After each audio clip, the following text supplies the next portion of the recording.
방금 읽은 이 본문 말씀의 배경은 이렇습니다. 이스라엘이 바벨론에게 점령당한 이후에 많은 백성들이 포로로 바벨론으로 끌려갔습니다. 그 후에 페르시아가 바벨론을 점령하게 되고 페르시아 고레스 왕의 포로 귀환 정책으로 일부 포로들이 이제 본국 이스라엘로 귀환하게 되었습니다. 그때 본국으로 되돌아가지 않고 계속 페르시아에 남아있던 그 이스라엘 백성들이 많았는데 그 중에 오늘 본문에 나오는 모르드게가 그 중에 한 사람입니다. 이 모르드게의 사촌 여동생이 누군가 하니까 왕비로 간택된 에스더입니다. 그런데 지금 페르시아에 남아있는 이스라엘 민족에게 큰 위기가 찾아왔습니다. 왕 다음으로 실권을 가지고 있는 권력자인데다가 왕의 절대 신임을 받고 있던 하만이라고 하는 사람의 이스라엘 민족을 말살시키려는 음모가 진행되고 있다는 사실입니다. 에스더 3장 6절에 보니까 그들이 모르드게의 민족을 하만에게 알림으로 하만이 모르드게만 죽이는 것이 부족하다고 생각하고 아하수에로의 온 나라에 있는 유다인 곧 모르드게의 민족을 다 멸하고자 하더라. 또 13절에도 보니까 이에 그 조서를 역졸에게 맡겨 왕의 각 지방에 보내니 12째 달 곧 아달월 13일 하루 동안에 모든 유다인을 젊은이, 늙은이, 어린이, 여인들을 막론하고 죽이고 도륙하고 진멸하고 또 그 재산을 탈취하라 하였고 이 명령을 각 지방에 전하기 위하여 조서의 초본을 모든 민족에게 선포하여 그날을 위하여 준비하게 하라 하였더라. 지금 이런 아주 급박한 상황이 지금 벌어지고 있습니다. 이런 위급한 상황에 있는 현실을 타개하기 위해서 모르드게가 왕비 에스더에게 급하게 도움을 요청합니다. 왕에게 나가서 이런 현실을 알리고 이 위기를 만난 민족을 도우라는 겁니다. 그렇게 나서주기를 요청했는데 에스더의 대답이 너무나 실망스럽습니다. 10절에 보니까요, 에스더가 하닥에게 이르되 너는 모르드게에게 전하기를 왕의 신하들과 왕의 각 지방 백성이 다 알거니와 남녀를 막론하고 부름을 받지 아니하고 안뜰에 들어가서 왕에게 나가면 오직 죽이는 법이요 왕이 그 자에게 금규를 내밀어야 살 것이라. 이제 내가 부름을 입어 왕에게 나가지 못한 지가 이미 30일이라 하라 하니라. 무슨 뜻입니까?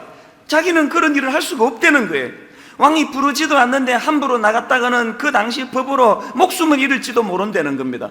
그리고 지금 나도 부름을 받지 못한 지가 한 달, 30일이나 되는 이런 어려운 상황이라는 겁니다. 저는 지난 여름 동안에 에스더서를 여러 차례 읽으면서 참 많은 생각을 했습니다.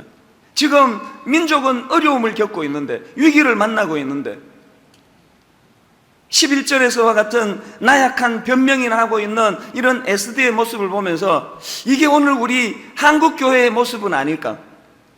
그 모양은 얼마나 번지르합니까? 왕비까지 배출한 민족이에요. 겉은 굉장히 번지르하지만 그러나 한꺼풀만 벗기고 들어가면은 그 내막에는 하만이라는 무서운 권력자가 지금 민족을 말살시키려는 음모를 꾸미고 있는 현실. 그 앞에서 에스더는 모양만 그저 왕비라고 그냥 폼을 잡고 있지, 그런 어려움을 당하는 민족을 위해서 아무것도 할 수 없는 무기력한 그 에스더의 모습을 보면서 오늘 현실 우리 조국 교회의 모습을 바라보며 마음이 아프기도 하고 그 무기력한 에스더가 꼭 제 모습을 보는 것 같아서 그래서 마음이 아팠습니다. 그러면서 제가 이 본문 11절 말씀을 에스더의 변명을 계속 읽고 또 읽고 묵상을 했는데 한마디도 거기에 반박할 말이 없는 완벽한 변명이에요. 에스더 말이 맞습니다. 그 나라 법으로는 왕이 부르기 전에 함부로 나갔다가는 목숨을 잃을지 모르는 것이 사실이에요. 누구도 에스더 말을 듣고는 거기에 네 생각이 틀렸다, 너 생각을 고쳐라 말할 수가 없습니다. 그런데 중요한 건 뭐냐면은 바로 거기에 무서운 함정이 놓여 있다는 거예요. 무슨 말입니까? 결과를 놓고 보세요. 나중에 에스더가 모르드게의 충고를 받고는 생각을 바꿉니다. 그리고는 죽으면 죽으리라 결단하고 부르지도 않은 왕 앞에 나갑니다. 여러분, 그래서 에스더가 죽었습니까? 자기가 11절에서 염려하는 것처럼 그래서 에스더가 망했습니까? 아니잖아요. 오히려 그것이 전화위복이 되고 민족을 구하는 쓰임이 되지 않느냐는 겁니다. 에스더가 11절에서 변명하면서 누구를 끌어들이냐니까 왕과 신하와 왕의 지방 백성이 다 알거니와. 이 상식 아니냐는 거예요. 이렇게 하면 안 된다는 걸 모두가 다 알지 않느냐는 거예요. 여러분이 상식이라는 것이 얼마나 소중합니까? 우리가 상식을 벗어나는 거 옳지 않습니다. 그런데 때로는 이 상식이 신앙생활의 올무가 될 수 있다는 거 아십니까? 다 안 되는 거 아닙니까? 오늘 저는 이 에스더서를 읽으면서 그 나약한 상식의 울타리에 갇혀 있는 그의 모습이 오늘 바로 신앙생활하는 우리의 모습은 아닐까. 그래서 인도 속담 하나 제가 에스더를 보면서 생각이 났는데, 무언가 하고 싶은 사람은 방법을 찾고 아무것도 하기 싫은 사람은 구실을 찾는다. 이 인도에도 이런 좋은 속담이 있네. 하여튼 뭔가 해내기를 원하고 애타는 마음을 가지고 민족을 살리려고 그러면 어떻게 해서든 방법을 찾아야 되는데, 에스더는 지금 구실을 찾는 거예요. 안 된다, 난 못한다, 내가 뭐 안 하고 싶어서 안 하는 게 아니고 니들도 다 알잖아, 이러면 죽는데. 누구에게나 그런 나약한 변명이 있을 수 있는데, 저는 오늘 여러분에게 심각하게 질문을 던집니다. 여러분은 어려움을 만날 때, 여러분은 오늘 조국 교회를 위해서 현실을 바라볼 때, 여러분은 어떻게 해서든 방법을 찾으려고 애쓰는 분들이십니까? 아니면은 나약한 구실을 찾고 있는 분들이십니까? 자꾸 우리가 입으로 선포하고 못합니다, 안 됩니다, 한국교회는 어렵습니다, 우리 가정은 어렵습니다, 교회는 이제 만신창입니다, 목사들에게는 소망이 없습니다, 자꾸 입으로 선포하고 그것을 가지고, 그게 상식 아닙니까? 모든 사람이 다 그렇게 생각하지 않습니까? 이게 왜 위험한지 아십니까? 바로 그런 선포 자체가 능력이기 때문에 그렇습니다. 오늘 우리 교회 성도님들은 이 더운데 예배 보러 오셔가지고 그냥 뜬구름 잡는 얘기만 듣고 졸다가 가시지 말고 이제 한번 마음으로 결단해 보세요. 이 한 주간 동안 내 대뇌에 내 입술이 어떻게 영향을 미치는지. 그래서 여러분들이 자꾸 선포하셔야 돼요. 속으로만 생각하는 것보다 입술로 대내는 게 좋아요. 나지막한 소리로도. 나는 성공할 수 있다, 나는 하나님의 사람이다, 나는 이런 장애물을 이겨낼 수 있다. 자꾸 선언하면 대뇌가 그것을 듣고 거기에다가 힘을 실어주는 거예요. 더 중요한 건요, 내가 그렇게 선포하면 대뇌만 듣는 것이 아니고 하나님이 들으세요. 그래서 민수기 14장 28절에 보니까 그들에게 이르기를 여호와의 말씀에 내 삶을 두고 맹세하노라. 무슨 맹세하십니까? 너희 말이 내 귀에 들린 대로 내가 너희에게 행하겠다는 거예요. 에스더가 나는 못합니다, 왕이 부르기 전에 가면 죽습니다, 나는 그 일 할 수 없습니다, 그렇게 선포할 때는 그게 진리였어요. 누구도 거기에 대해 반발할 수 없었어요. 그러나 에스더가 생각을 바꾸고 뭐라고 선포하니까 죽으면 죽으리라, 까짓거 한번 안 불렀지만 나갈 수 있다, 내 해보겠다, 그렇게 선포하니까 대뇌가 듣고 그에게 행할 수 있는 능력을 주었고, 하나님은 그 에스더의 모습을 보시고 그에게 힘을 실어주시는 거예요. 오늘 이런 법칙들이 우리 삶 속에서 작동이 되게 되시기를 바랍니다. 제가 오늘 그래서 오늘 본문을 좀 잘 분석해 보기를 원하는데, 에스더가 그 11절에서와 같은 그런 부정적인 반응, 나약한 반응을 보일 수밖에 없었던 이유가 뭘까? 이것을 오늘 우리 삶에 한번 접목을 해서요, 우리 인간들이 가지고 있는 우리 내면의 연약함은 어떤 것들이 있는가? 왜 우리는 자꾸 이렇게 부정적이 되고 소극적이 되는가? 이것들을 한 3가지로 여러분에게 정리를 해보았습니다. 첫째로 우리가 자각해야 될 내면의 연약함, 이기심이 있다. 이기심. 본문 말씀이 참 재밌어요. 11절에서요, 에스더가 자기 나름대로 논리를 가지고, 법칙을 가지고, 법규를 가지고, 상식을 가지고 나는 못 간다 이렇게 말했는데, 모르드게는 그 말을 반박하는 게 아니고 뒤통수를 칩니다. 모르드게가 뭐라고 얘기합니까? 13절에 모르드게가 그를 시켜 에스더에게 화답하되 너는 왕궁에 있으니 모든 유다인 중에 홀로 목숨을 건지리라 생각하지 말라. 뜬금없는 이야기 같지만 전곡을 찌르는 이야기예요. 에스더가 그냥 현실을 갖다 대고 다른 사람들의 생각을 끌어모아가지고 나는 못합니다, 나는 이거 할 수 없다고 말하는데, 모르드게는 그 말을 반박하는 게 아니고 너가 그렇게 말하는 이면에는 너의 이기심이 작동하고 있다는 거예요. 너 혼자 왕궁에서 잘 살고 있기 때문에, 민족의 어려움을 직시하지 않기 때문에. 이것이 얼마나 오늘 우리에게 전곡을 찌르는 메시지인지 몰라요. 저는 한국교회 성도들이 회복했으면 하는 많은 것들이 있는 중에 하나가 이런 이기심을 방치해 놓는 이것을 극복해야 된다는. 사람은 얼마나 자기 위주해, 얼마나 자기를 아낍니까? 이번 여름에 그 설교를 쉬는 동안에 이제 미국에서 목회자 세미나를 하고 또 그 집회를 좀 했고요. 또 중국에 아주 중요한 집회에 제가 강사로 초청을 받았습니다. 한국에 있는 모 단체에서 중국에서 아주 큰 대형 집회를 기획하고 거기에 저를 강사로 불렀어요. 그래서 그냥 스케줄이 좀 빠듯했는데 막 이것저것 다 정리해가지고 중국으로 갔는데 결론만 말씀드리면요, 세수하러 왔다가 물만 먹고 가지요, 이런 일이 일어났어요. 집회하러 갔다가 공안들이 집회를 방해하고 허락을 안 해줘가지고 그냥 거기서 오랜만에 중국 음식 먹고 그냥 자고 그냥 돌아왔어요. 집회가 무산됐어요. 다른 분들은 지금 3박 4일을 거기서 대기하고 있는데 저는 또 바로 그 다음 스케줄이 있어가지고 그냥 그 다음날 저녁 집회, 새벽 집회를 하게 했는데 둘 다 집회가 방해받아가지고 집회가 무산되고 저 혼자서 그냥 한국으로 돌아오게 됐는데 얼마나 마음이 복잡하고 심란했는지 몰라요. 저렇게 많은 분들이 휴가를 반납하고 큰 돈을 들여가지고 중국에 가서 집회를 지금 하기로 했는데 지금 아무것도 못하고 대기하고 있는 상황이니까 얼마나 제 마음이 아픈지. 그리고 뭐 한국교회가 생각나더라고요. 이렇게 마음껏 노래할 수 있고 예배할 수 있고 마음대로 부르짖을 수 있는 이것이 얼마나 축복인 걸 우리 성도들이 아실까, 뭐 그런 생각을 하면서 이제 공항으로 들어갔습니다. 마음이 참 무거웠습니다. 그냥 막 어깨에 힘도 없고 그렇게 하면서 이제 그 수속 바른 대기선에 이렇게 줄을 서 있는데 갑자기 그 말쑥한 양복을 입은 직원이 저에게 오더니 저를 따라오시죠 그러는 거예요. 그래서 영문을 몰라가지고 왜 그러시냐고 그래서 따라갔어요. 그러고는 이쪽 줄에 서라고 그래서 왜 그러시나 그러고 서서 보니까 그 줄이 2등석 비즈니스석 줄이더라고요. 왜 일로 서라고 하셨죠? 그러니까 이분이 씹으면서 오늘 좀 편하게 가실 겁니다.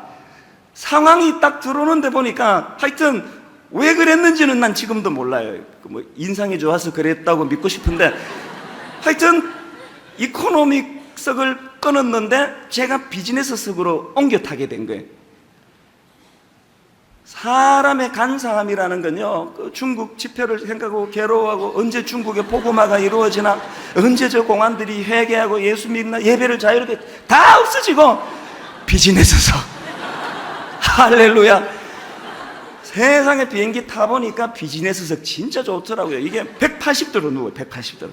그래가지고 꼭 무슨 애처럼 단추를 누웠다가 폈다가 누웠다가 폈다가 그러고 벌써 이게 메뉴가 다르더라고요. 메뉴가 막 하여튼 이렇게 탁 메뉴들로 가지고 무릎을 꿇고는 그 안내하는 그 스튜어디스가 뭘로 드시겠습니까? 양송이 뭐가 있고 뭐 소고기 뭐가 있고 막 너무 막 기쁜 거예요. 그래가지고 그 조금 누릴라 그러는데 다 왔다고 이제 준비하라 그래서 저는 비행기를 100수십 번 타면서 비행기 시간이 짧아서 화났던 적이 그날 처음이에요. 왜 중국에서 한국까지 이렇게 짧은 거야? 막 그러면서 그래서 제가 내려가지고는 참 무슨 생각이 드는가 하면 이게 되게 웃기려고 좀 과장한 것도 있습니다만 이게 인간이에요. 그렇게 집회가 무산이 되고 복음이 드러나지 않고 복음이 방해를 받는 게 너무 마음 아팠던 게 사실이지만 그러나 여러분 그 3등석 끊었는데 2등석으로 가게 되는 그거 하나만 해도 그 앞에 막 마음이 힘들었던 게 다 없어질 정도로 연약한 게 그게 인간이에요. 그러니까 우리는 항상 이런 나 중심, 이런 본능적으로 이기적인 마음을 갖고 있다는 것을 항상 경계하고 간과해서는 안 된다는 겁니다. 오늘 한국교회가 욕을 먹는 건 강도짓을해서 욕을 먹는 게 아니에요. 이런 이기적인 자기 본능을 방치해 놓은 이것에 대해서 세상이 비난하는 거예요. 저는 안철수 씨를 참 존경하는데요. 다 아시죠? 이분은 원래 의사 아닙니까? 의과대학을 졸업하고 또 의학 박사학위를 갖고 있는 분인데 이분이 컴퓨터 백신 프로그램으로 우리나라를 위해서 기여하고 있는데요. 저는 그분이 쓴 책을 읽으면서 참 감동을 받은 한 대목이 있습니다. 나는 우주에 절대적인 존재가 있든 없든 사람으로서 당연히 지켜나가야 할 중요한 가치가 있다면 아무런 보상이 없더라도 그것을 따라야 한다고 생각한다. 자, 한번 들어보세요. 내세에 대한 믿음만으로 현실과 치열하게 만나지 않는 것은 나에게 맞지 않는다. 여러분, 믿음이 있는데 현실 도피하기 좋아하는 분 잘 들으셔야 됩니다. 날마다 철학기도 나가고 금요기도 새벽기도 온갖 종류를 기도 다 하고 교회에서 사는데 현실에 최선을 다하지 않는 거예요. 옳지 않다는 거예요. 그런가 하면은 그 다음에 보니까 또 영원히 없다는 이유만으로 살아있는 동안에 쾌락에 탐닉하는 것도 너무나 허무한 노릇이다. 다만 언젠가는 가치 없어질 동시대 사람들과 좀 더 의미 있고 건강한 가치를 지켜가면서 살아가다가 별 너머에 먼지로 돌아가는 것이 인간의 삶이라 생각한다. 하나님 안 믿으니까 뭐 먼지로 돌아간다 이렇게 생각할 수 있는데, 제가 감동을 받는 건 뭐냐 하면은 이런 난 크리스찬인 안철수 씨도 뭐라고요? 살아있는 동안에 어떻게 해요? 같이 살다가 없어질 동시대 사람들. 너무나 멋진 표현 아닙니까? 오늘 이 땅을 같이 호흡하는 저와 여러분들에게 있어서 같이 살다가 언젠가 같이 없어질 동시대 사람들에게 좀 더 가치 있고 좀 더 의미 있는 일을 하다가 가고 싶다는 이야기예요. 하나님 믿지 않는 세상 사람도 이런, 여러분, 자기의 이기심을 억누르고 이런 놀라운 가치관을 가지고 있다면 오늘 예수 믿는 사람들 너무 부끄러운 분 한두 분이 아니에요. 그저 예수 믿고 복 받아가지고 내 한 몸 잘 먹고 잘 살겠다는 그런 이기적인 마음. 여러분, 제가 공항에서, 중국 공항에서 줄 서 있는데 나보고 이유 없이 오라 그래서 이쪽 줄을 옮겨 서라 그러니까 제일 먼저 본능적으로 든 생각이 뭔지 아세요? 내가 이렇게 유명해졌나? 내가 이렇게 일을 많이 하니까 하나님 이렇게 보상해 주시나? 이게 벌써 유치한 생각이라, 유치한 생각. 그래서 내가 물어봤습니다. 왜 제가 이렇게 옮겨갔습니까? 그분 말씀이 그냥 무작위로 그렇게 한대요.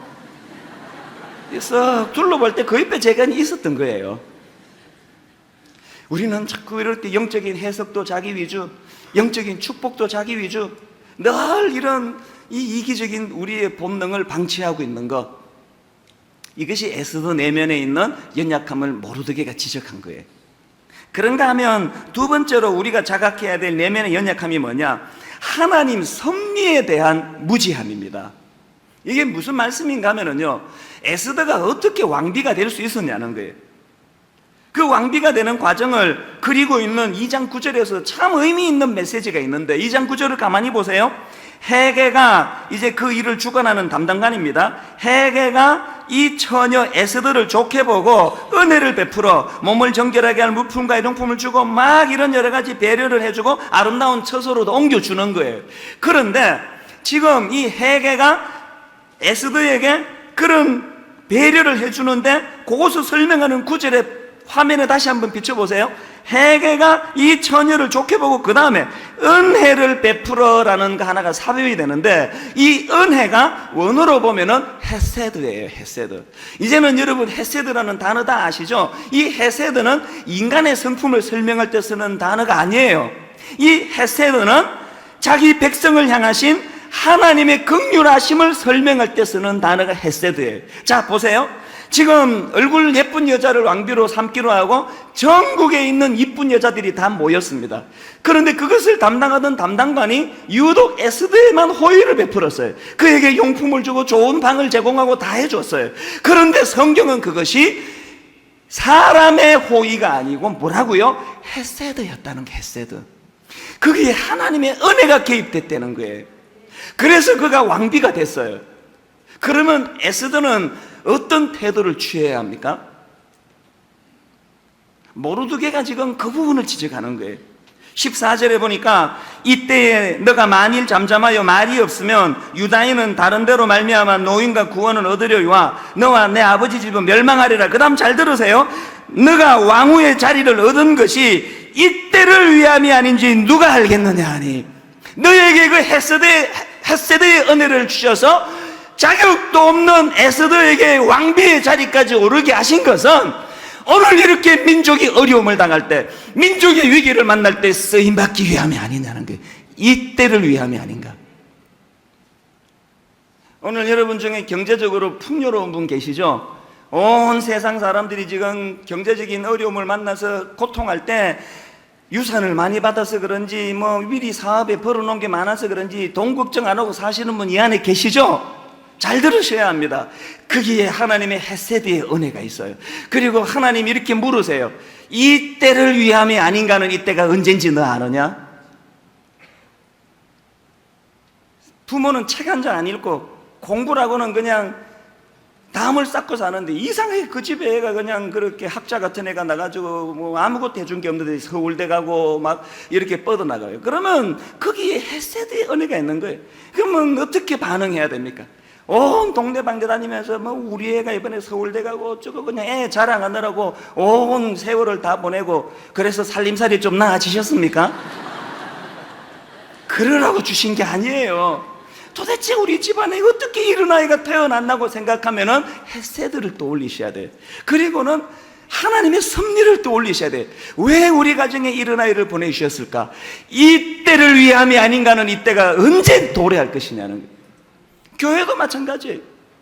분당 우리 교회를 개척하고 지금까지의 여정을 뭐 여러 번 말씀드렸잖아요.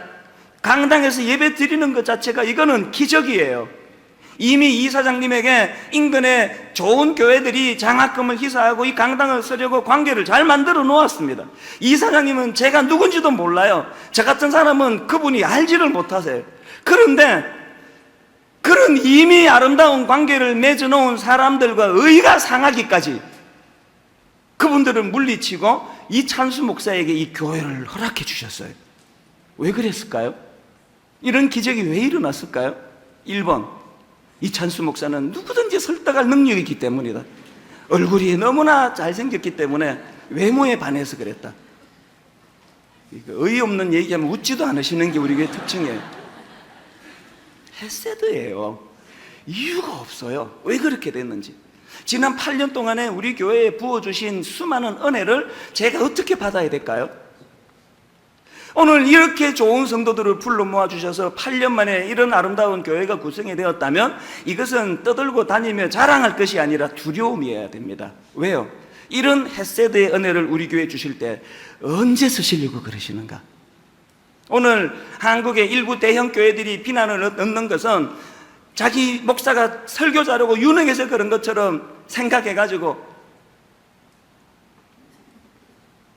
너무너무 거부감 가는 무슨 큰 대기업 총수 노릇하는 흉내 내는 것 같은 이런 모습을 취하는 게 가슴이 아픈 거예요. 그래서 속이 상하는 거예요. 저러라고 하나님이 헤세드 은혜 주신 거 아닐 텐데. 교회가 커질수록 두려움을 가지고, 교회가 커질수록 사명을 가지고. 여러분 지금 물질적으로 좀 풍요로우십니까? 자랑이 아니라 두려움입니다. 자녀가 여러분 이상하게 그렇게 자꾸 꿈을 가지고 뻗어나가고 있습니까? 그건 자랑이기도 하지만 그건 두려움입니다. 이 때를 위함이 아닌가. 에스더가 그런 헤세드의 은혜로 그 왕비자리까지 올라가게 했다면 그런 11절에 나약한 변명이나 하고 있으면 안 된다는 거예요. 목숨을 걸고 이 때를 위함이 아닌가 선포하며 나가야 된다는 것을 모르드게가 지적하고 있다는 사실입니다. 그런가 하면 세 번째로 예수 믿는 우리가 자각해야 될 내면의 연약함, 결단부재입니다. 결단부재. 여러분 에스더가 제가 약한 부분을 몇 가지 말씀드렸습니다만 그럼에도 불구하고 에스더가 위대한 인물이 될 수 있었던 건 두 가지예요. 바로 에스더 주변에는 모르드게가 있었습니다. 인간은 약해요. 목사가 무슨 뭐 중국 집회가 안 되고 어려움을 겪어도 비즈니스석 자리에 옮겨주면 기분이 좋아지는 그런 자기중심의 삶을 사는 게 이게 본능이에요. 그렇기 때문에 제 옆에는 모르드게가 필요한 거예요. 오늘 여러분 주변에 모르드게가 있습니까? 에스더의 귀한 점은 에스더 주변에 모르드게가 존재했다는 것이고 더 귀한 거는 뭔지 아세요? 에스더는요 몰라서 실수했지 깨달으니까 자각하니까 결단하더라는 거예요. 이게 오늘 우리의 연약함 아닙니까? 여러분 주변에 모르드게를 물리치는 이것도 문제지만 여러분 모르드게를 통해서 깨달았지만 우리는 결단하지 않습니다. 죽으면 죽으리라 이 결단이 우리에게 없다는 사실입니다. 그래서 마음이 아픈 거예요. 저는 지난 여름에 트위트라는 걸 시작했습니다. 이 트위트가 뭔지도 지금도 저는 잘 몰라요. 근데 워낙 젊은 청년들이 그 트위터를 가지고 소통한다 그래서 저도 이제 그걸 가입을 했습니다. 한 6주 전, 7주 전쯤인 것 같아요. 그런데 제가 그 트위터라는 것을 인터넷으로 하면서 예기치 못한 소득 하나를 얻었는데요, 그 트위트를 하면 제가 깨닫는 게 뭐냐면은 거기에요, 이렇게 이제 글을 올려요. 그 140자까지 되는 짧은 글인데 글을 딱 올리고 나면 바로 동시에 요게 뜹니다. 약 1분 전, 1분 전에 이 글을 썼다는 거예요. 이게 여름 내내 얼마나 저에게 교훈이 됐는가 하면은요, 그렇게 글 올리고요, 잠깐 다른 일에 뭘 이렇게 집중을 하고, 그리고 거기에 다시 트위터 들어가 보면 이렇게 적혀 있어요. 2시간 30분 전. 근데 깜짝 놀라는 거예요. 아니, 그새 시간이 이렇게 지나갔나? 조금 뭐에 몰두하고 들어가 보면은 9시간 전. 시간이 너무 빨리 지나가는 거예요. 그 트위터 할 때마다 느껴요. 이게 벌써 15시간 전에 내가 글을 썼다고?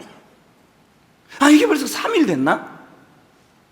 여러분, 이렇게 정신없이 지나가 버리는 세월 앞에 11절에 에스더와 같은 날마다 나약한 변명이 나오고 그렇게 사시겠습니까? 여러분, 진짜 그러시겠습니까? 이제는 우리가 결단해야 됩니다. 여러분 주변에 모르드게가 있는지 점검하세요. 없으면 세우세요. 그리고 모르드게로 주시는 하나님의 교훈에 자각이 있으면, 깨달아지면 결단하셔야 돼요. 죽으면 죽으리라. 까짓 거면 죽는 것밖에 더 있겠어? 죽으면 천국 가는데, 나그네 인생길 가운데 나약한 변명이라며 사는 인생이 아니라. 저는 어제 우리 교회에 토요 새벽에 고등부 애들이 막 그닥하게 와서 걔들이 특송도 하고 나중에 설교 끝나고 무언극을 하는데 내가 얼마나 울었는지 몰라요. 저는 안구 건조증이 있어가지고 어지간하면 눈물이 줄줄 흐르는 일은 잘 안 일어나는데 그 아이들의 그 무언극을 보면서 막 눈물 콧물이 다 쏟아지네요. 너무너무 불쌍해가지고 이 아이들이. 오늘 이 시대 교육을 놓고도 우리 기도해야 돼요. 우리 가정 그렇게 방치하면 안 돼요. 안 된다, 어렵다, 난 못한다. 여러분 그렇게 손 털지 마시고 다시 한번 각오를 하고, 이때를 위함이 아닌가. 내 죽으면 죽으리라. 내 한번 이대로 주저앉지 않고 내 일어나 보겠다. 저는 오늘 본문 말씀 가지고 다음 주일날 한 번 더 말씀을 전할 것입니다. 구체적인 대안을 다시 함께 우리가 고민해 볼 텐데, 오늘 무더운 여름을 마무리하면서 이제 2학기를 결단하면서 여러분 이 세 가지요, 내 안에 이 무서운 이기심, 하나님의 섭리에 대한 이 무지함, 결단하지 못하는 나약함, 이것을 가지고 싸우는 저와 여러분 되시기를 바랍니다. 이 2010년 이찬수 목사 앞길에 두 갈래 길이 있는 것을 느낍니다. 하나는 편안을 추구하는 길이에요. 교회가 이제 안정적이고 뭐 이 정도 숫자면은 이제 그냥 굴러갑니다. 그래서 이제 편안하게 지내는 편안을 추구하는 길이 하나 있고, 그런가 하면 2010년도 제 앞에 편안을 추구하는 길이 아니라 가치를 추구하는 길이 놓여 있다는 걸 저는 깨닫습니다. 오늘 이 자리에 예배 드리는 모든 분들 앞길에도 두 갈래 길이 놓여 있습니다. 편안을 추구하는 인생, 그런가 하면 가치를 추구하는 길. 오늘 본문 말씀을 저는 이런 관점으로 살펴보려고 하는데요, 오늘 본문 에스라 7장 1절에 보면은 말씀이 이렇게 시작을 합니다. 이 일 후에 바사왕 아닥사스다가 왕위에 있을 때에 에스라라 하는 자가 있으니라. 저는 말씀을 묵상하면서 이 1절에 있는 이 말씀을 굉장히 많이 생각했습니다. 그러면서 이 일 후에라는 이 단어하고 에스라라 하는 자가 있으니라, 이 두 단어가 제게 굉장히 큰 의미로 다가왔습니다. 이 일 후에, 이 일 후에, 그리고 에스라라 하는 자가 있느니라. 저는 이 단어와 문장 속에서 두 가지 놀라운 사실을 발견하는데, 첫째로요, 하나님은 역사를 주관하시는 분이라는 거예요. 이 본문 7장 1절에 나오는 이 일 후에라는 이 표현은, 이 말씀은 그 앞에 나와 있는 1장부터 6장까지의 말씀과 연결되어지는 말씀입니다. 에스라스가 어떻게 말씀을 시작합니까? 1장 1절에 보면은 바사왕 고레스 원년에 여호와께서 예레미야의 입을 통하여 하신 말씀을 이루게 하시려고, 그 다음에 바사왕 고레스의 마음을 감동시키시며, 그 당시에 이스라엘은 우리나라처럼 정치를 잘못하고 나라가 엉망이 돼서 남과 북으로 분단이 됐습니다. 그리고 이 나라는 우리나라보다도 더 비참한 게 남쪽과 북쪽은 각각 아수르라는 나라와 바벨론이라는 나라의 침공을 받아가지고 망해버립니다. 그리고는 그 당시에 엘리트들은 다 포로로 그 적국으로 끌려가게 되고, 그리고 국가의 주권은 다 사라져버리고, 그리고 정신적 지주라고 할 수 있는 성전은 무너져 버립니다. 점차 전 국민이 혼혈화되어 가던 그런 상황에 놓였었습니다. 한마디로 국가의 정체성을 잃어버리고 이제 남의 나라에 점점 동화되어 가서 그 나라라는 흔적이 없어지는, 소멸되는 상황입니다. 그럼에도 불구하고 이런 비극적인 운명을 자기들 힘으로는 헤쳐낼 수가 없던 상황이, 그게 이스라엘의 상황이에요. 그런 상황이었는데 오늘 본문 1절에 있는 말씀처럼 하나님께서는 바사왕 고레스의 마음을 감동시키심에, 원어로 이 부분을 보면은 이 마음을 감동시킨다는 이 표현이 히브리어로는 잠자던 사람을 깨운다, 이런 뜻을 가지고 있다는 겁니다. 뭘 의미할까요? 하나님께서는 고레스 왕의 마음을 감동시키셔서 이제 죽은 것 같은 이스라엘 역사, 이제 죽은 것 같은 이스라엘 백성들을 살려내시는 일을 행하셨다는 이야기입니다. 그런가 하면 두 번째로 오늘 본문에서 발견하는 게 뭐냐 하면은 하나님은 준비된 사람을 통해서 일하신다는 거예요. 에스라라 하는 자가 있느니라. 하나님이 역사를 주관하시되 하나님은 그 동력자로 준비된 사람과 더불어 일하기는 하십니다. 이스라엘 백성들이 그 당시 비록 포로에서 풀려나기는 했지만 암담한 상황이, 조국으로 돌아왔지만 이 무기력하기 짝이 없는 상황이에요. 외적으로는 무너진 성전을 다시 복구했지만 건물만 짓는다고 영적으로 회복이 됩니까? 그 복구된 성전을 중심으로 무너진 이스라엘 백성들의 마음이 회복이 돼야 되는데, 그런 중요한 시점에 에스라라 하는 자가 있느니라. 에스라라 하는 자가 있느니라. 저는 이 말씀을 묵상을 하다가 신약의 한 대목이 떠올랐습니다. 요한복음 11장에 있는 그 죽은 나사로를 살리시기 위하여 무덤가로 가시던 예수 그리스도예요. 요한복음 11장 38절을 한번 보세요. 이에 예수께서 다시 속으로 비통히 여기시며 무덤에 가시니 무덤이 굴이라 돌로 막았거늘. 그럼 잘 보십시오. 예수께서 이르시되 돌을 옮겨 놓으라 하시니. 저는 이 장면을 가지고 얼마나 은혜를 받는지 몰라요. 한번 여러분 상상을 해보세요. 지금 예수님이 죽은 나사로를 살리러 가셨습니다. 죽은 지 나흘이나 돼가지고 송장 썩는 냄새가 나는 부패하기 시작한 나사로를 지금 살려주러 가셨습니다. 그런데 그까지 돌 하나 못 옮기시겠습니까? 일요일 첫 주부터 분위기 또 탁 깔아놨는데 여러분 잘 따라오고 계세요? 한번 상상을 해보세요.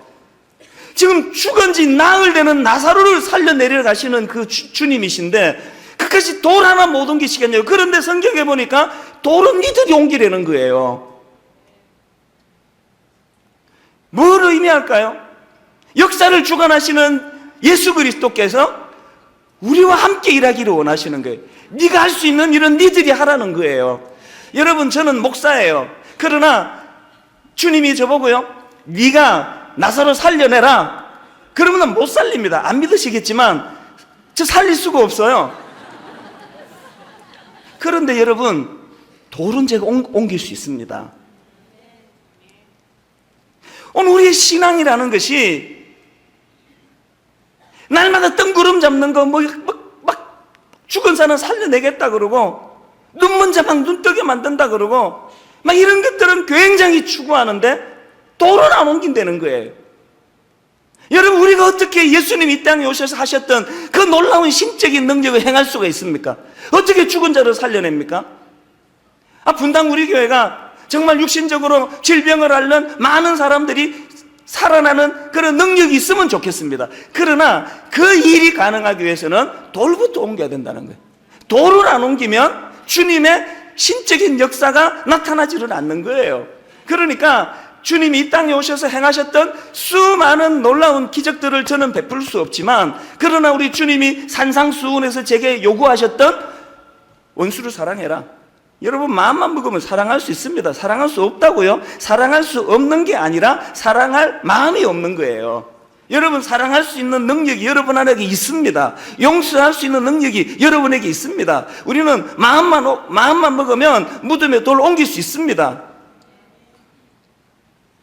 누가 오리까지 가라 그러면 우리 마음만 먹으면 심리까지 갈 수 있습니다. 누가 내 속옷을 탐하면 그것까지 내줄 수 있는 능력이 우리에게 있습니다. 능력이 있으니까 예수님이 산상수훈에서 요구하시는 거예요. 돌 옮길 수 있으니까 니들이 옮기라고 말씀하시는 거예요.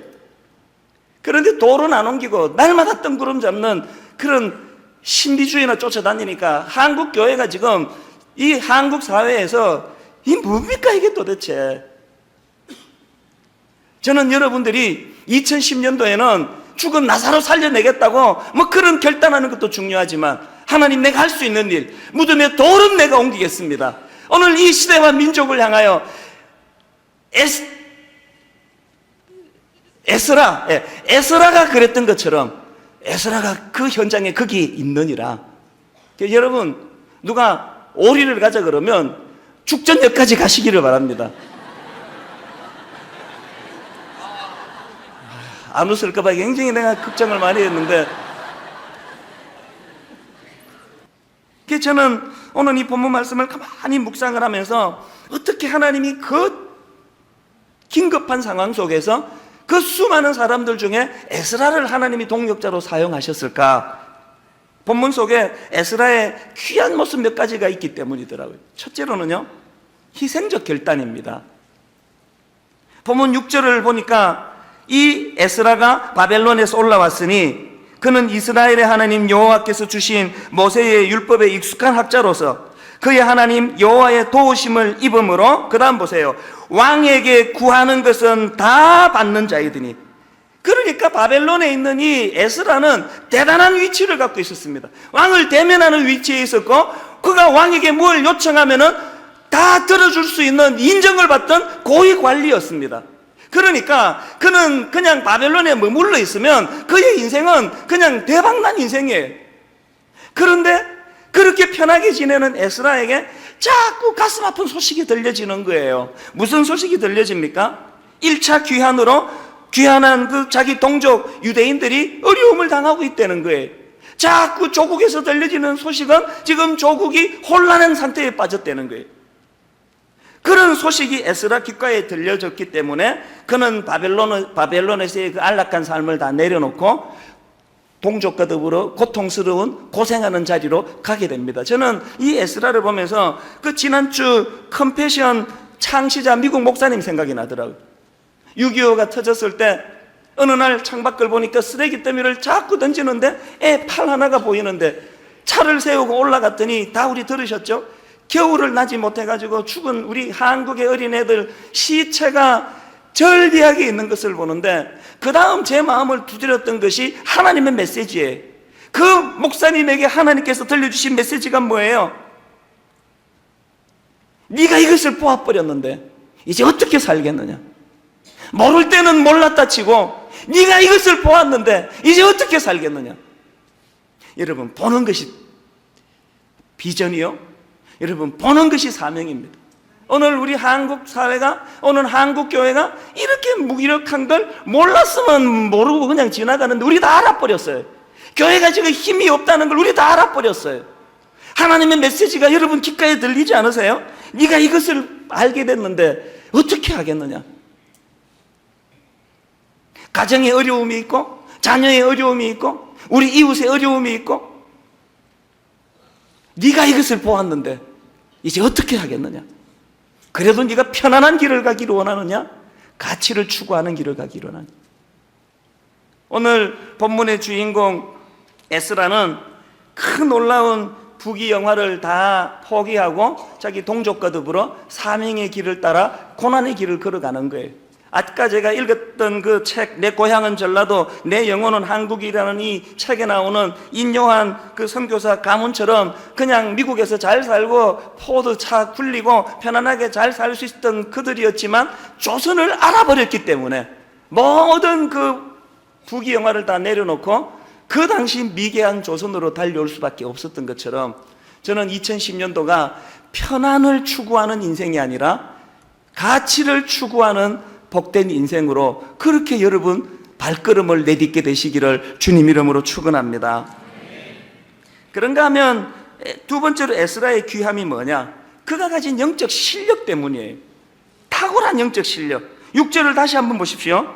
이 에스라가 바벨론에서 올라왔으니 그는 이스라엘의 하나님 여호와께서 주신 모세의 어떻게 해요?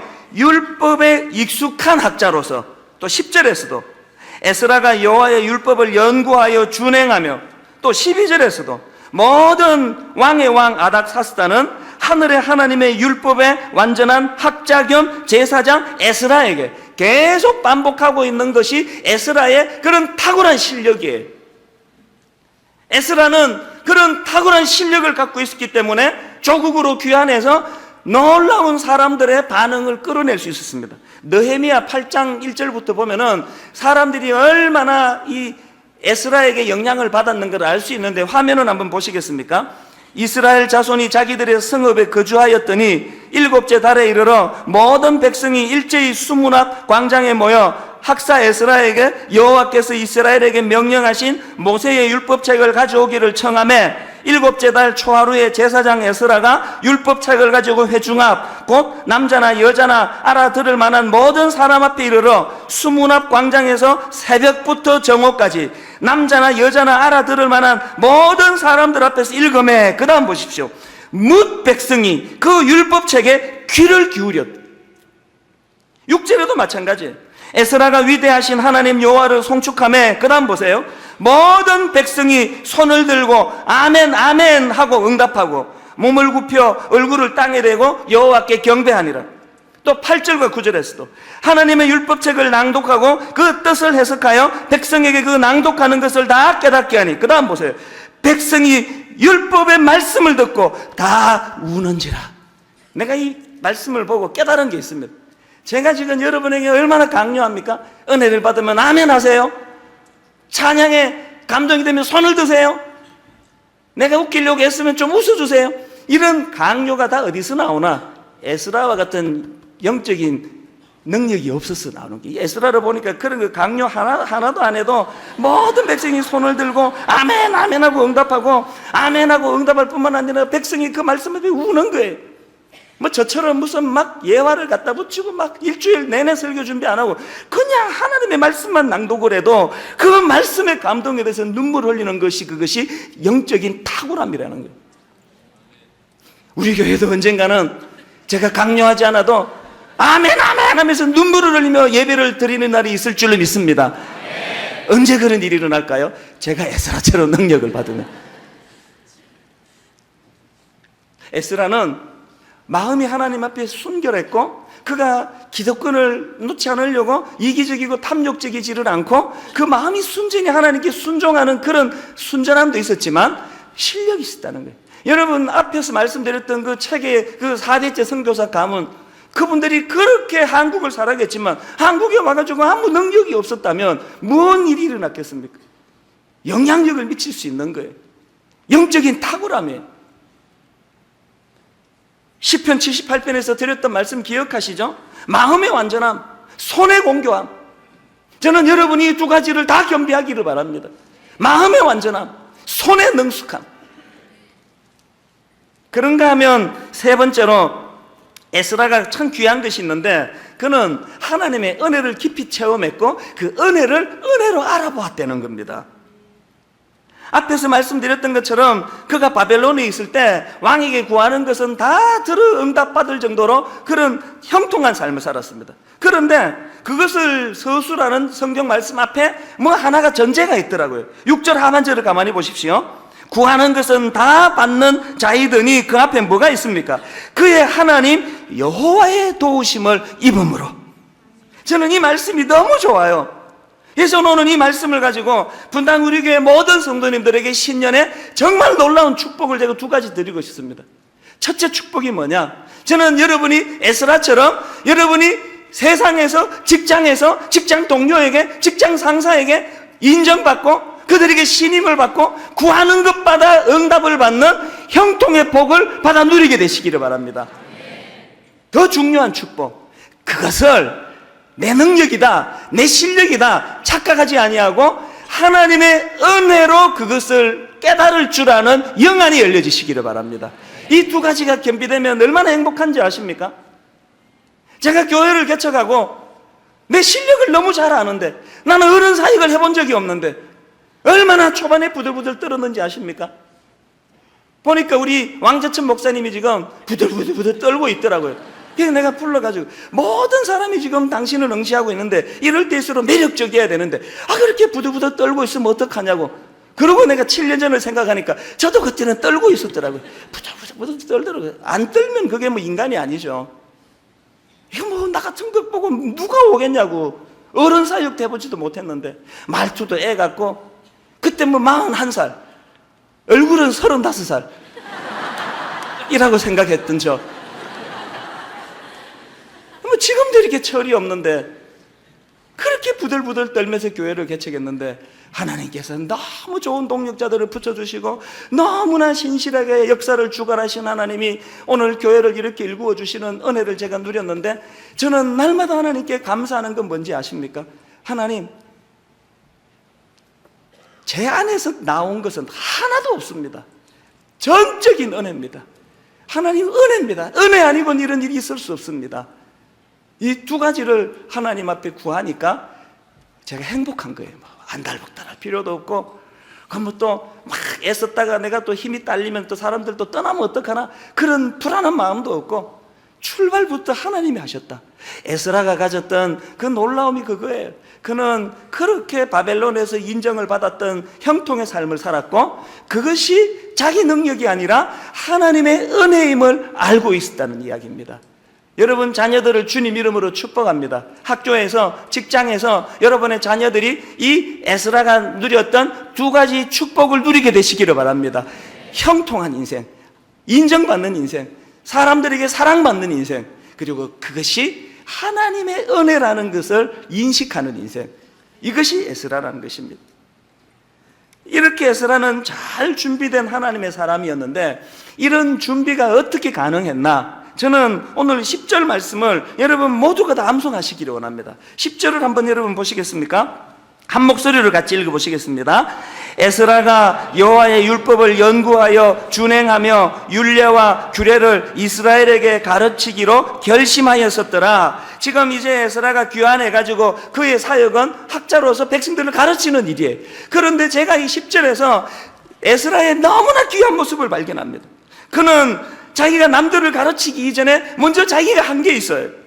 쉬운 성경은 이렇게 번역합니다. 에스라는 여호와의 가르침을 알기 위해 그리고 그것을 지키기 위해 먼저 뭘 했습니까? 여호와의 가르침을 알기 위해 그리고 그 알게 된 그것을 지키기 위해 노력하고 열심히 일했다는 거예요. 그리고 나서 사람을 가르치기 시작했다는 거예요.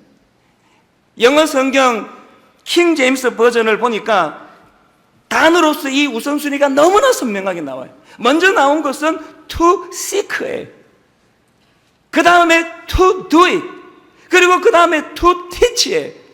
에스라에게 맡겨진 것은 teach의 사명이에요. 가르치는 것이 그의 사명이에요.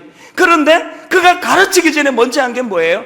시크라는 단어가 뭐예요? 우연히 발견한 단어입니까? 우연히 알게 된 것을 시크라 그럽니까? 아닙니다. 이 시크라는 것은 의도를 가지고 추구하는 거예요. 의도를 가지고 하나님 말씀을 추구하는 거예요. 의도를 가지고 하나님을 알려고 하나님이 어떤 분인가를 찾아보는 노력이 있었던 거예요.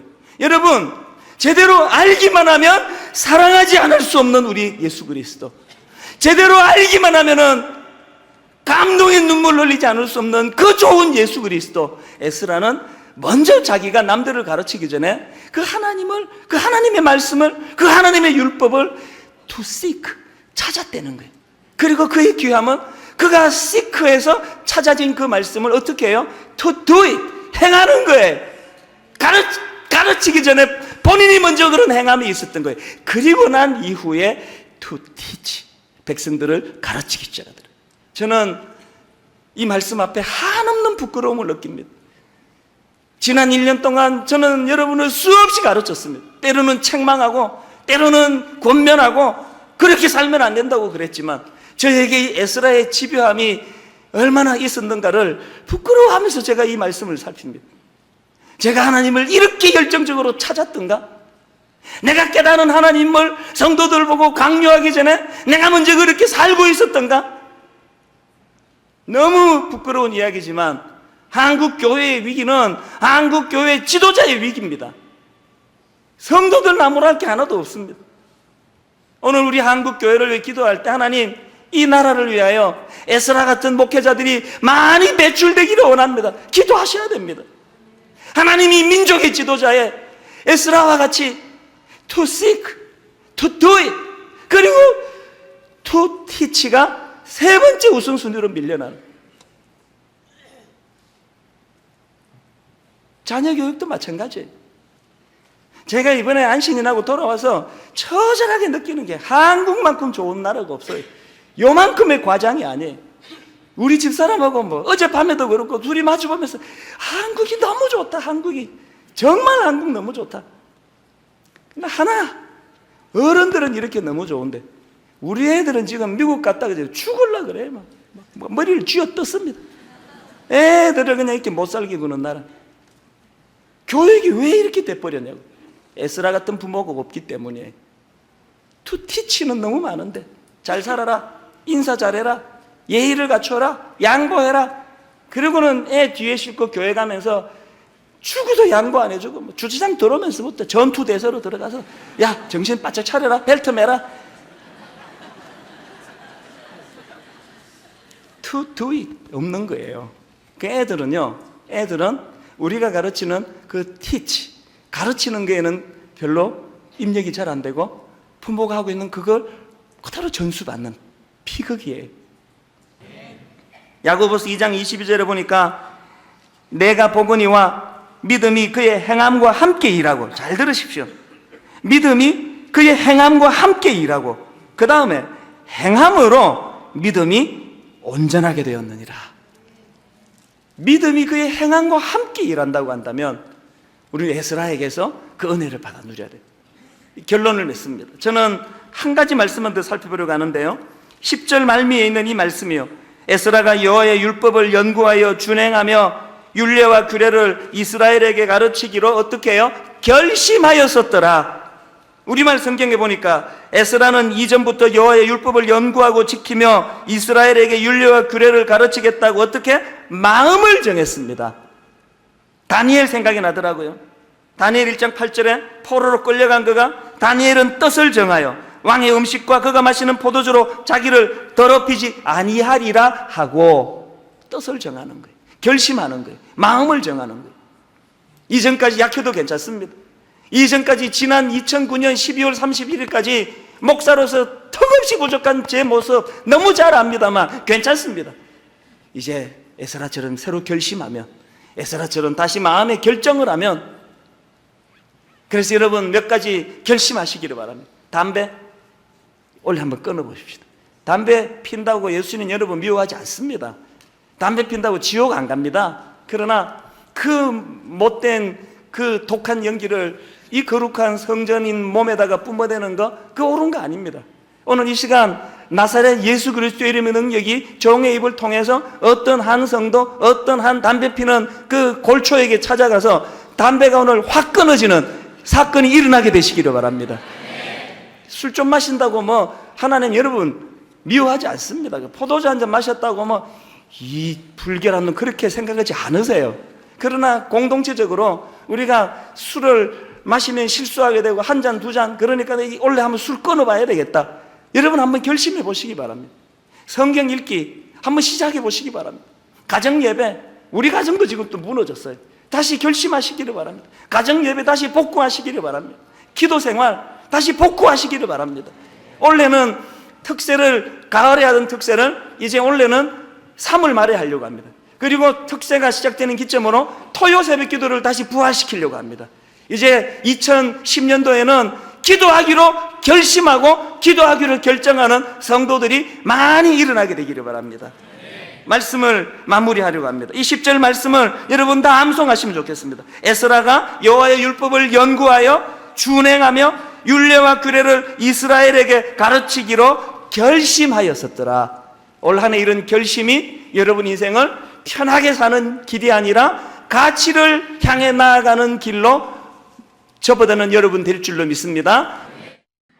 지난 주일날 이제 설교 시간에 말씀드렸던 것처럼 이 룻기 1장에 나오는 엘리멜렉이라는 이 한 가장이 그 두 가지 문제가 있다 그랬습니다. 이제 흉년을 만났을 때 현실 도피, 그리고 또 궤도 이탈, 이런 우를 범해가지고 이제 자기 자신은 물론이고 그 자녀들과 가문이 몰락하는 이런 끔찍한 절망의 구렁텅이로 빠지는 비극으로 시작되는 게 룻기다. 그렇게 말씀을 드렸습니다.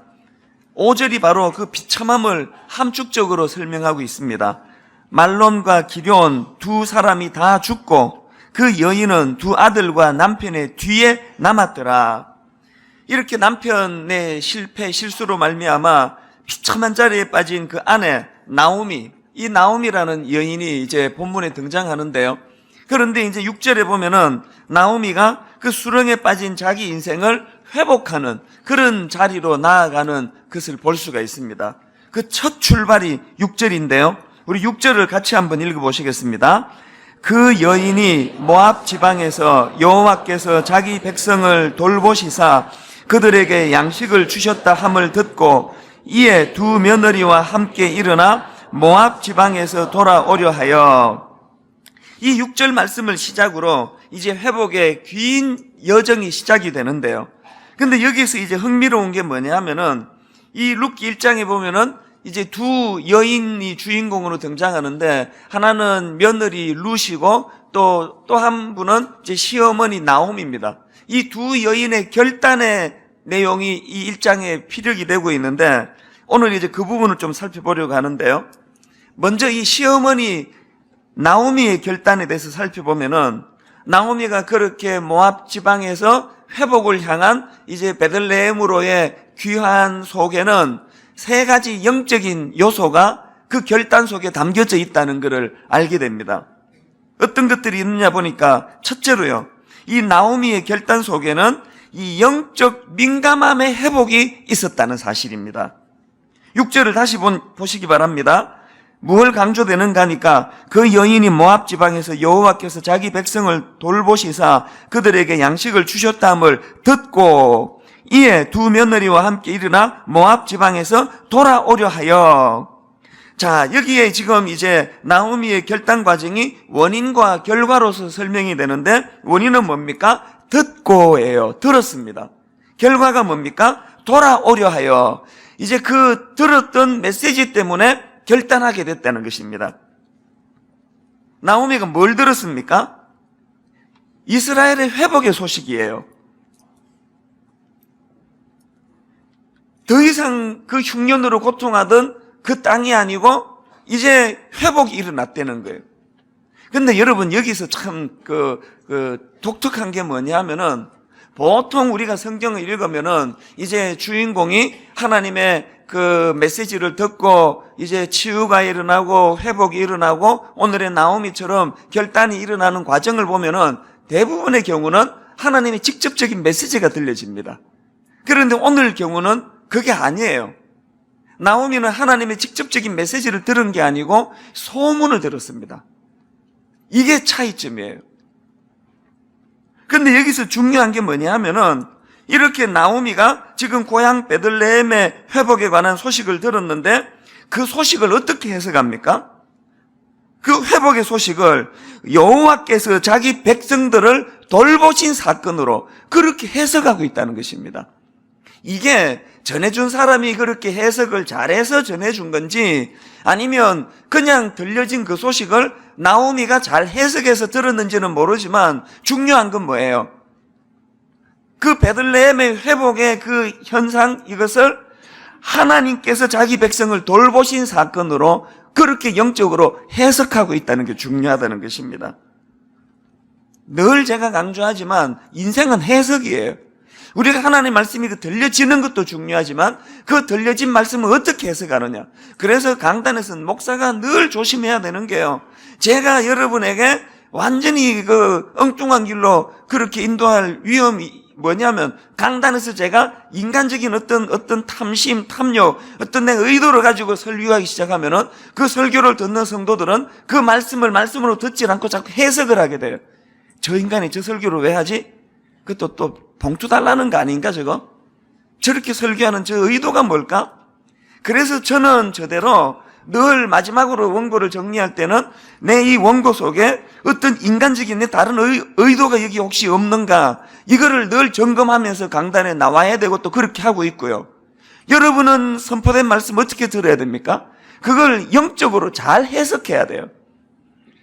그 베들레헴의 흉년이 끝나고 회복이 된 그 소식을 인간적으로 듣지 않고 하나님이 자기 백성을 돌보시는 그 사건으로 해석할 수 있는 이 해석의 힘, 이게 나오미를 변화시킨 첫 번째 원동력입니다. 그러려면은 어제 제가 드렸던 이 구호를 잊으시면 안 됩니다. 민감할 때 민감하고 둔감할 때 둔감하기, 둔감할 때 둔감하고 민감할 때 민감하기. 누가 나보다 얼마나 좋은 옷 입었나, 누가 나보다 더 예쁜가, 이런 데 대해서는 둔한 게 좋아요.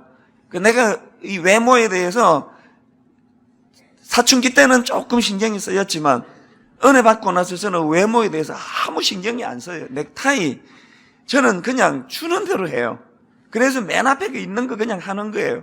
와이셔츠 같은 것도 여기 좀 지저분한 이야기지만 안 갈아주면은 저는 이거 2번, 3번 계속 입어요. 그런데 둔한 거예요. 차 무슨 세차하고 또 누가 차를 이렇게서 끌고 가는데 저는 아무 신경이 안 써요. 둔할 때는 둔한 게 좋은 거예요. 그러나 우리가 영적으로는 하나님의 뜻에 대해서, 하나님의 말씀에 대해서 민감할 때 민감해야 되는 거예요. 둔감할 때 둔감하고 민감할 때 민감하게. 이게 나오미가 회복하게 된 첫 번째 원동력입니다. 여기에 실패했던 인물이 삼손 아닙니까? 사사기 16장 20절에 보니까 들릴라가 이르되 삼손이여 블레셋 사람이 당신에게 들이닥쳤느니라 하니 삼손이 잠을 깨어 이르기를 내가 전과 같이 나가서 몸을 떨치리라 하였으나 그 다음 보세요. 여호와께서 이미 자기를 떠나신 줄을 깨닫지 못하였더라. 이 삼손의 영적 둔감함이 뭡니까? 이미 하나님이 떠나셨는데 그걸 자각을 못해요. 그리고 그 훨씬 이전에 하나님이 그렇게 놀라운 복을 그에게 주셨는데 그 복을 복으로 관리하지 못하는 둔감함 때문에 망한 케이스가 그게 삼손입니다. 오늘 이런 어리석음을 범하는 얼마나 많은 성도들이 주변에 있으며 목회자들이 주변에 있습니까? 나오미가 가진 이 영적 민감함을 이 새벽에 회복하는 은혜가 있기를 바랍니다. 그런가 하면 두 번째로 나오미의 결단 속에는요, 죄에 대한 자각이 그에게 있었다는 사실입니다. 13절 하반절에 보니까 인생은 해석인데 그가 겪었던 그 모든 모압에서의 고통을 이렇게 해석합니다. 13절 하반절. 여호와의 손이 나를 치셨으므로 나는 너희로 말미암아 더욱 마음이 아프도다. 21절. 내가 풍족하게 나갔더니 여호와께서 내게 피어 돌아오게 하셨더라. 여러분, 죄에 대한 이 자각이 있으면은요, 오늘 내게 일어나는 여러 현상들, 아픔, 고통들에 대해서 이게 하나님이 이 일을 통해 내게 뭘 말씀하시는가? 이 인생은 이걸 어떻게 해석하느냐? 세상 사람들은 그냥 재수 없다 그래요. 이거 재수 온 붙었다 이거. 자기의 잘못, 죄를 자각하지를 못해요. 여기에 반해가지고 여러분 우리가 잘 아는 이사야를 보면은요, 이사야는 그 6장에서 하나님의 임재가 강력하게 그에게 나타나니까 바로 나오는 반응이 이사야 6장 5절입니다. 그때에 내가 말하되 화로다 나여 망하게 되었도다. 나는 입술이 부정한 사람이요 나는 입술이 부정한 백성 중에 거주하면서 만군의 여호와이신 왕을 배웠음이로다. 이 죄에 대한 자각, 하나님의 임재가 내 안에 일어나면 바로 나타나는 것, 이 죄에 대한 자각. 나오미가 자기의 지난 삶을 돌아보면서 내 이 모든 고통의 배경에는 하나님이 금하셨던 궤도 이탈의 죄를 내가 범했기 때문이다. 이 자각이 있을 때 회복도 일어난다는 사실입니다. 그런가 하면은 세 번째로 이 나오미의 귀한 속에 배어있는 귀한 그 내포된 게 뭐냐? 그 자각에 대한 발빠른 결단입니다. 6절에서 그 인과관계 말씀드렸잖아요. 듣고 그래서 이제 결과 돌아오려 하여 이 마음의 결심이 있었는데 바로 그 다음 7절에 보니까 이렇게 결단합니다. 그 마음의 결심을 있던 곳에서 나오고 두 며느리도 그와 함께하여 유다 땅으로 돌아오려고 길을 가다가 6절에서 듣고 그 다음 돌아오려 하여 이 마음의 동기, 마음의 생각, 여기 더 이상 머물면 안 되는 거구나. 자각이 있자마자 바로 그 다음 7절에서 실천에 옮기는 거예요. 오늘 우리 모두가 약한 게 이거예요. 깨달음은 많은데 이러면 안 되는 거구나. 깨달음은 많은데 바로 그 깨달은 자각에 대한 발빠른 결단이 약한 것. 그래서 저는 이번 특세가 끝나고 나면 저나 모든 성도님들에게 그 발빠른 결단으로 인한 내가 어긋나게 가고 있던 것, 내가 잘못 알고 있던 것, 잘못 생각한 것들에 대한 자각이 바로 실제로 발빠른 결단으로 이어졌던 나오미와 같은 이런 열매가 우리 안에 많이 일어나게 되시기를 바랍니다. 그래서 여러분 이 세 가지를 꼭 기억하셔야 됩니다. 영적 민감함의 회복, 또 죄에 대한 자각, 또 그 자각에 대한 발빠른 결단, 이 세 가지가 나오미를 회복하는 그런 은혜로 이끌어 줬는데요. 그런가 하면은 이제 그 다음 두 번째로 살펴볼 게, 그런 며느리 룻의 결단은 이게 어떻게 된 일이냐. 물론 룻의 결단 속에서도 나오미가 가졌던 이 세 가지 영적 요소들이 바탕에 깔려 있습니다. 하나님을 향한, 또 하나님에 대한 믿음이 그로 하여금 그런 시어머니를 따라 나서는 결단을 가져다 줬지만, 거기에 룻에게는 한 가지가 더 첨가되어 있습니다. 그게 뭐냐 하면은요, 시어머니 나오미를 향한 인간적인 긍휼한 마음이에요. 8절을 보니까 시어머니 나오미가 두 며느리에 대해 이런 고마움을 표합니다. 너희가 죽은 자들과 나를 선대한 것 같이 여호와께서 너희를 선대하시기를 원하며, 이 고마움을 표하는데 여러분 여기서 중요한 건 이 선대라는 단어예요. 이게 원어 히브리어로 보면은 헤세드예요. 그러니까 너희가 죽은 자들과 나를 헤세드의 사랑으로 대해줬다, 그 얘기거든요. 이제 여러분 헤세드는 좀 익숙하시지 않습니까? 구약에서 이 헤세드는 하나님의 속성, 하나님의 성품을 나타내는 단어 아닙니까? 이 인간을 향한 하나님의 긍휼하신 마음, 불쌍히 여기시는 마음, 그게 헤세드예요. 그런데 놀랍게도 여러분 그 며느리 룻이 남편을 먼저 보내고 두 자식을 먼저 보낸 처참한 상태에 빠진 시어머니를 향한 헤세드의 마음이 있었다는 거예요. 이게 참 중요한 이야기입니다. 여러분 이게 왜 중요한가 하면은요, 하나님께서는 이 룻이 가지고 있던 이 약자에 대한 긍휼한 마음, 이 약자에 대한 룻의 긍휼한 이 마음을 앞에서 열거한 나오미의 세 가지 영적인 요소 이상으로 중요하게 생각하신다는 거예요. 제가 왜 그렇게 말씀을 드릴 수 있느냐 하면, 이 약자에 대한 헤세드의 마음은 이거 하나님의 명령입니다. 자, 보시겠습니까? 미가서 6장 6절 7절입니다. 우리 같이 한번 읽어보시겠습니다. 내가 무엇을 가지고 여호와 앞에 나아가며 높으신 하나님께 경배할까? 내가 번제물로 1년 된 송아지를 가지고 그 앞에 나아갈까? 여호와께서 천천의 숫양이나 만만의 강물 같은 기름을 기뻐하실까? 내 허물을 위하여 내 맏아들을 내 영혼의 죄로 말미암아 내 몸의 열매를 드릴까? 자, 이런 문제 제기에 대해서 8절에서 이런 대안을 제시합니다. 8절을 보십시오. 사람아, 주께서 선한 것이 무엇임을 내게 보이셨나니 여호와께서 내게 구하시는 것은 오직 정의를 행하고 인자를 사랑하며 겸손하게 내 하나님과 함께 행하는 게 아니냐. 여기 나오는 인자를 사랑하며 할 때 이 인자가 헤세드예요. 하나님이 우리에게 원하는 건 뭐라고 말씀하십니까? 엄청난 헌금을 막 그냥 무리하게 빚내가지고 하나님께 헌금하는 거 하나님 뜻 아닙니다. 하나님이 원하시는 건 그런 어떤 행위적인 것보다 하나님과 더불어 어떻게 해요?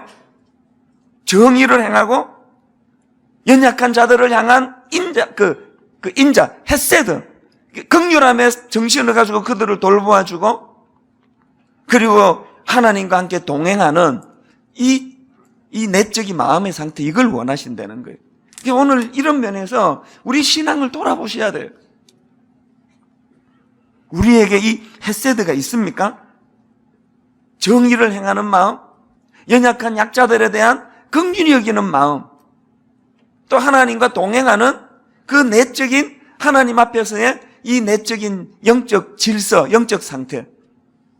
나오미는 비참한 남편을 잃고 두 아들을 잃는 비참한 자리에 빠져 고통하고 있을 때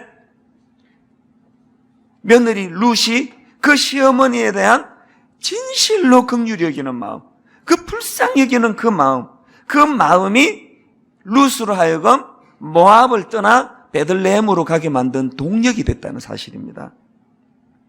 근데 여러분, 제가 이걸 왜 이렇게 강조하는가 하면요, 우리가 이렇게 하나님의 명령을 받들어서 이웃에 대한, 특히 연약한 이웃에 대한 긍휼한 마음을 회복하고 그렇게 이웃을 섬기면 두 가지 축복이 주어집니다. 첫 번째 복이 뭐냐? 영적 축복이에요.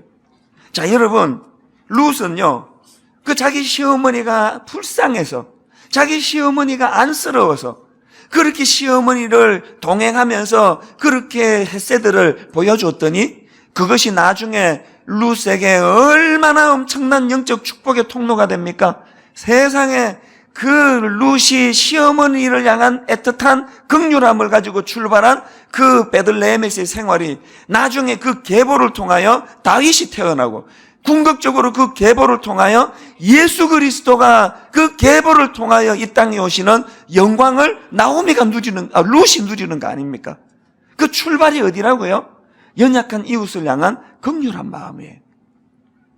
그런가 하면 두 번째로 육적 축복이 있습니다. 나중에 보아스를 만나는데요. 이건 곧 풀어나가겠지만 그 생명의 은인 같은 보아스를 만나는데 이 보아스가 룻에 대해서 맹목에 가깝도록 그렇게 호의를 베풀어 줍니다. 그래서 룻이 물어요. 당신 왜 나한테 이렇게까지 호의를 베푸십니까?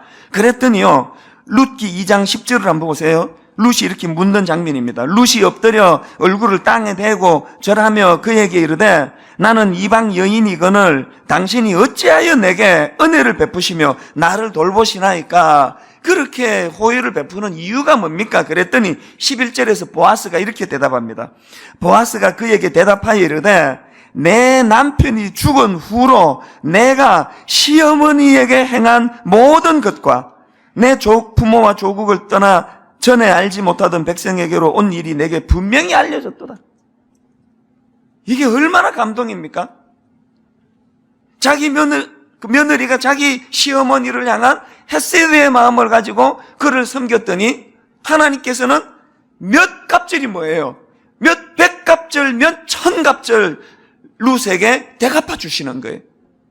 이 축복받는 비결, 연약한 이웃을 향한 긍휼한 마음. 그래서 여러분, 고부간의 갈등은요, 이게 없어서 그래요. 여러분, 시어머니에 대하여 그 긍휼한 마음이 있어야 돼요. 모양새는 시어머니가 어른이고 윗사람이고 칼자루를 진 것 같지만요, 실제로는 그 시어머니가 약자예요. 그 인생에 백발이 성성하며 연로해 가시는 시어머니에 대한 긍휼한 마음이 없이는 고부 갈등 안 풀립니다.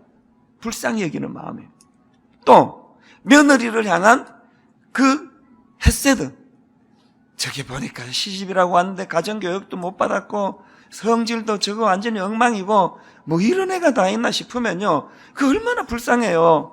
그 친정 부모를 잘못 만나가지고 가정교육도 못 받고 어른에 대한 어떤 예의도 못 갖추고 높임말이 뭔지도 모르고 저렇게 하면은 그 불쌍한 거 아닙니까? 여러분이 막 은혜 받다가 이 대목에서 지금 확 깨는 것 같은데요, 은혜는 구체적으로 받는 거예요. 저는 고부 갈등을 겪는 가정마다 하나님의 이 헤세드의 감정이 여러분에게 부어지게 되기를 바랍니다. 이번 특세가 끝나고 나면 그 미웠던 시어머니, 그 미웠던 며느리 안에 헤세드가 개입되어서 긍휼히 여기는 마음, 그래서 그를 선대하는, 호의를 베푸는 그런 은혜가 있어야 될 줄 믿습니다. 그러면 그 복이 저한테로 와요. 제가 여러분 누렸던 복 하나만 얘기하고 오늘 말씀을 마치고 좀 기도하기를 원하는데요, 제가 청소년 사역을 10년 했지 않습니까? 처음에 청소년 사역을 시작하고 나니까 너무 힘들더라고요. 이게 한 집에 사춘기 한도만 있어도 온 집안이 다 뒤집어지는데 그런 애들이 1000 몇백 명이 바글바글 거리니까 이게 막 너무 힘들더라고요. 한 몇 년 하다가 도저히 못하겠더라고요. 이게 어떻게 해야 되나 이걸. 그리고 저랑 같이 저를 돕던 후배 교육전사들은 신학교 졸업하고로 막 본당 가가지고 어른 사역으로 날개를 펼치는데 난 이게 뭐냐? 맨날 이거 중등부 고등부. 그래서 제가 자꾸 떠나고 싶은 거예요. 그래서 제가 그때 하나님에게 제가 서원 비슷한 기도를 드렸다는 거 다 아시잖아요. 하나님, 내가 오늘 이 시간부터 미국에서 제가 한국 돌아올 때 어른 목회에 대한 이런 플랜을 가지고 왔지만 이거 다 반납하겠습니다. 다 내려놓겠습니다. 이제 오늘 이 시간 이후로 제 모든 개인 스케줄 다 반납하겠습니다. 그리고 하나님, 이제 혼미한 사춘기 아이들을 위하여 내 인생을 걸겠습니다.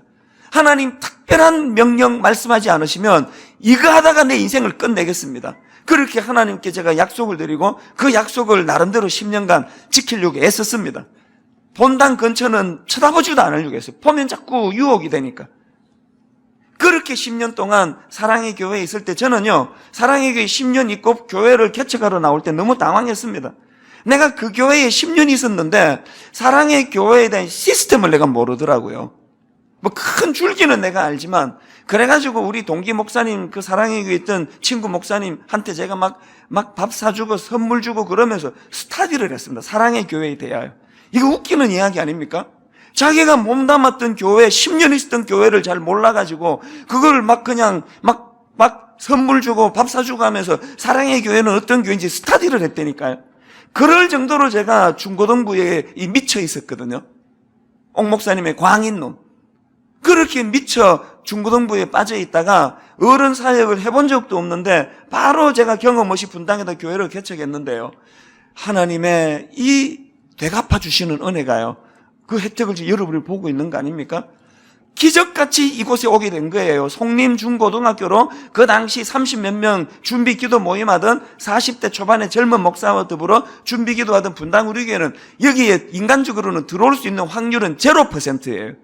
도저히 올 수 없었고, 이미 그 당시로 모 교회가 여기 들어와서 하기로 이사장님하고 이미 내정이 다 된 상태예요. 이사장님은 저를 들어본 적도 없으신 분인데 기적이 일어났습니다. 그분, 그 교회하고 관계를 다 파기시키고 알지도 듣지도 못한 저를 이사장님이 여기 오게 하신 거예요. 이게 왜 이런 일이 일어났다고요? 헤세드의 하나님의 되갚아 주시는 은혜예요. 제가 중고등부 애들에게 10년을 마음을 쏟았더니 하나님은 중고등학교 학교 이 건물을 저에게 축복으로 되갚아 주신 거 아닙니까? 이게 남의 일이라고 여러분이 별로 은혜를 못 받는 것 같은데요. 이게 남의 일이 아닙니다. 이게 여러분 일이에요, 이게. 그 혜택을 지금 받고 있잖아요. 그리고 또 한 가지 제가 늘 감동하는 하나님의 은혜가 뭐냐면요, 제가 남의 자식들 마음을 쏟아서 한 10년 그렇게 섬겼습니다. 파김치가 돼가지고 밤 9시 넘어 집에 들어가는데 바로 전화가 와요. 다급한 어떤 학부형. 목사님, 우리 애가 가출했다가 지금 옷 챙기러 잠깐 들어왔는데 내가 얘 잡았는데 나는 감당이 안 됩니다. 목사님 좀 와주세요. 그러면요, 그 자리에서 후닥닥 옷을 다시 입고는 프라이드가 휘날리도록 그 집으로 신호 위반하고 막 그러면서 달려가가지고 그 애를 만나고 하는데 그게 귀찮지가 않아요. 제가 제 아내에게 상처를 많이 줬어요. 집에 오면은 나 가만히 내버려둬라. 너무 힘들다, 피곤하다. 장모님이 전화를 주셔도 다 죽어가는 목소리로 받고, 미국에 제 어머니가 전화를 주셔도 다 죽어가는 목소리로 받다가 중학교애가 전화를 오면 목소리가 확 달라져가지고, 목사님 피곤하세요? 그러면 안 피곤해. 뭐가 피곤해? 괜찮아. 그리고는 후닥닥 뛰쳐나가니까 저희 집사람이 상처를 받는 거예요. 그 하나님이 주신 마음인 걸 어떻게 해요? 그렇게 남의 자식들을 위해서 제가 한 10년간 수고를 했더니 하나님의 되갚아 주시는 이 헤세드의 은혜, 기적 같은 일을 경험해요. 우리 새아이를요, 저는 교육을 못해요. 여러 번 말씀드렸지만 내가 가르치던 제자들에게 내가 한 10분 그렇게 이야기해가지고 그 말로 인생이 변하던 그 놀라운 말씀을 우리 애들한테 이야기하면 또 잔소리시구나. 아빠는 잔소리가 너무 많아요. 이게 안 통해요, 교육이. 그런데 여러분, 저희 아이가 좀 이렇게 혼미하다 싶으면은 전혀 생각지도 못했던, 심지어는 내가 누군지 알지도 못했던 어떤 사람을 하나님이 보내주셔가지고 그 아이, 우리 아이를 돌보아 주시고 생각을 바꾸어 주시고 그런 일을 계속 지금까지 하고 있는 거예요. 그래서 제가 깨닫는 게 뭐예요?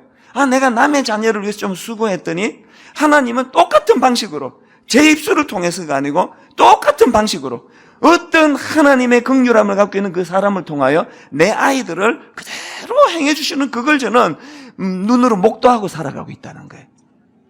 왜 이 간증을 여러분께 드리는지 아시죠? 여러분이 연약한 누군가, 어려움을 당한 그 누군가, 불쌍한 그 누군가에게 하나님의 헤세드의 정신으로 그를 섬길 때 그건 손해되는 일이 아닙니다. 하나님이 영육간에 대갚아 주실 줄로 믿습니다. 오늘 이 말씀을 우리 마음에 담으셔야 됩니다.